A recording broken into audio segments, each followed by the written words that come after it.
Stephanie and I work for a consultancy agency in Munich that deals with online reputation management, which means that I get to deal with social media every day.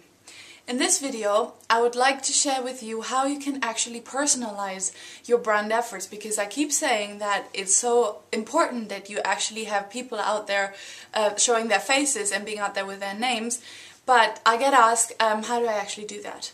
So there are different ways you can do that, always depending on the channel you're on. For example, it's really easy on Twitter, because you can there craft your own background image. Like you can put the people who are tweeting for you on there with a little picture and their name and their position in the company, and then in the biography on Twitter you can put their names again and maybe their little initials, so whenever they tweet they put their initials at the end, and then people know, okay, this was person A and this was person B, and they see the name and it's all very much connected to people.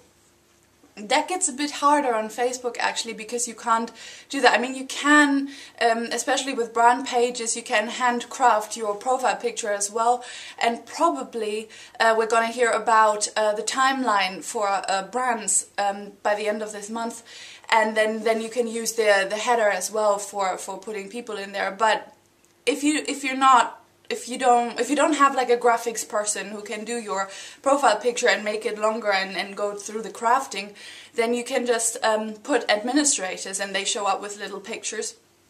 But it's really not the same as on Twitter, so you should ask the people who do Facebook for you to put their full name or their first name or something when they answer questions or when they post stuff. So they post something and then they put this little sign or whatever, and then they put their name, so people know, okay, I'm talking to this person or I'm talking to that person, or at least they know they're talking to a person, so they know that, for example, their commentaries or something is answered by a person.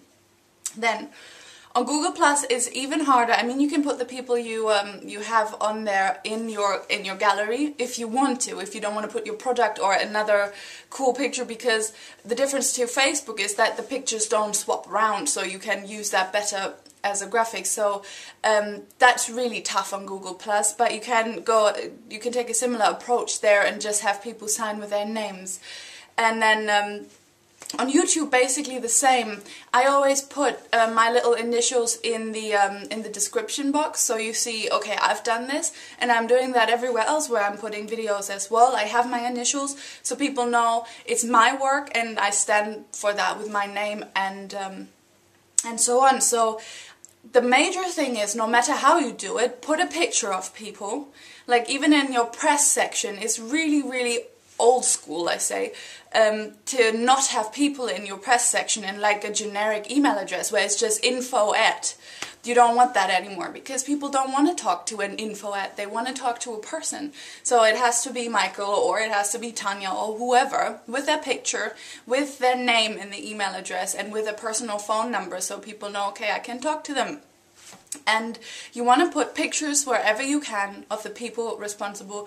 You want to put their full names. You want to put contact details that reach them personally, like their personal work phone number or their personal work email address or something, so people feel there is somebody there and I know who it is because I can see them, and they're not afraid of putting themselves out there and showing themselves, and I can talk to them, and I'm not talking to an anonymous company, but I'm talking to people.